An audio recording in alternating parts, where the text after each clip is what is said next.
tell me a little bit about, so where did Church of the Nations then get birthed, and how did it evolve eventually to something so unique and wondrous today? Well, it started after we moved to the UK. We moved out of a very difficult situation, which I won't go into here, and arrived there really not knowing anything except that we were meant to be there. And with, like, may I just say this, with a bit of a wounded heart and a massive rejection. Very wounded heart. And now you have to start something new. Start all over. And God put us with these mission leaders, wonderful people that embraced us, wrapped their arms around us. And there was an opportunity, a missionary had come down to ask a team to go down to Wales. So we were sent down to spy out the land, and we came back, and we had a team with us. We were a team. We'd come from Australia with this team. Yeah. And eventually the whole team went, and Marilyn and I had gone for 2 weeks, and we ended up staying 2 years. And that's what we're celebrating this coming, coming September, October time at Leadership in the UK. And it was during that time that something began to happen. We saw God beginning to save people again. We were back on the streets. We had a little revival break open in a girls' school, and some of those are leaders with us today.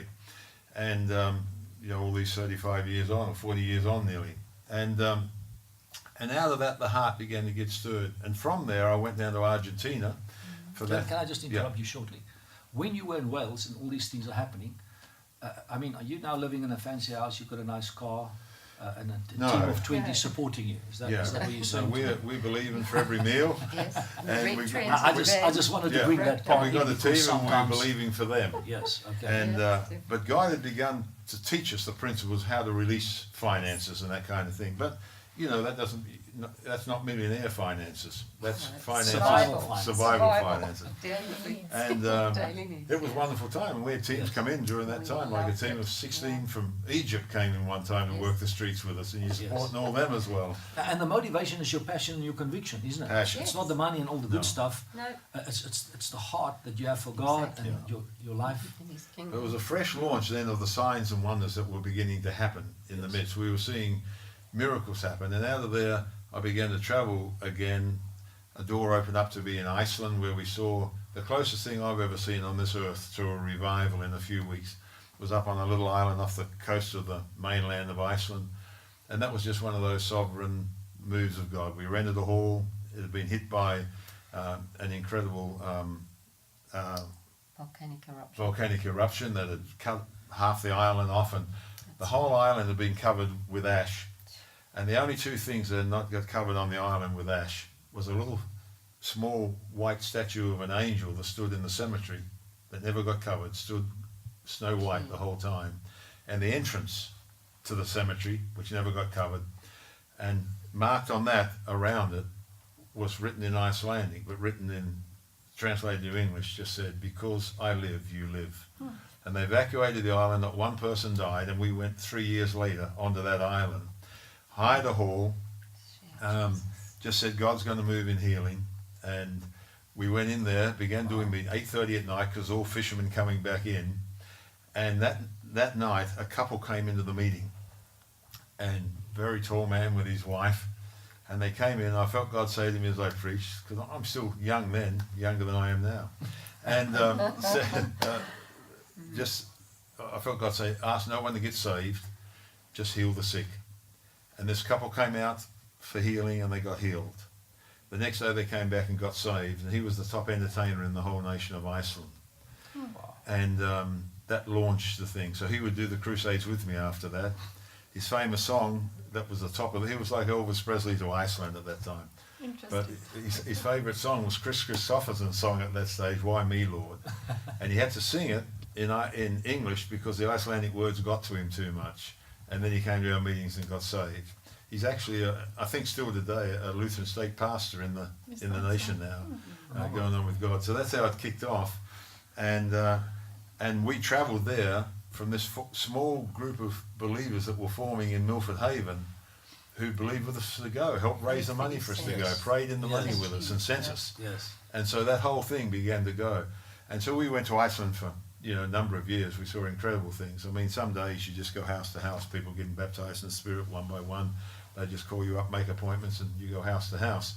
and all kinds of wonderful things. And I'm very thankful for our friends we still have up there, and the wonderful open door. So from that, and then in the mission organisation, Youth of the Mission that we was with, they began to open up the world to me.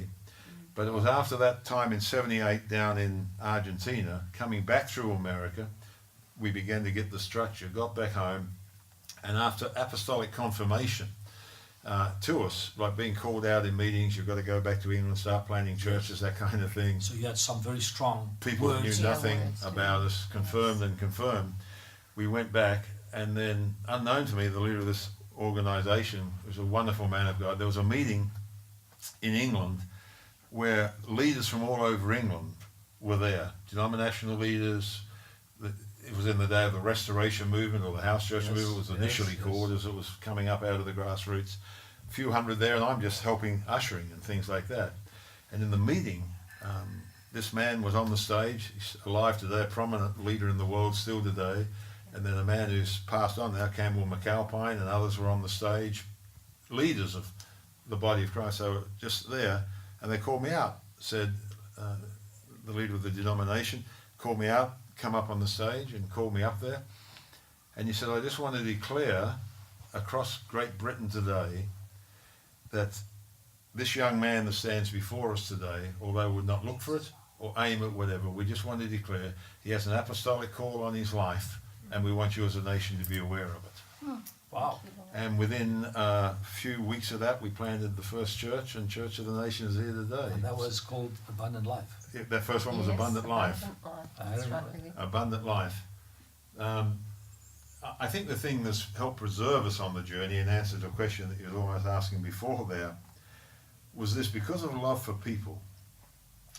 I've hurt people on the journey, but I know in my heart I've never intended to. Yeah. And I've always lived positioned this way. We've all been hurt. If you're not walking with a limp, you're not a leader. Yes. But I've always held this belief in my heart. I've never believed anyone got up one morning and said, how can I hurt Tony Fitzgerald today? Yeah, It's exactly. just circumstance of life, bad choices, bad decisions from me, from them, whatever. No projection of blame. I've always been a carrier of grace that way.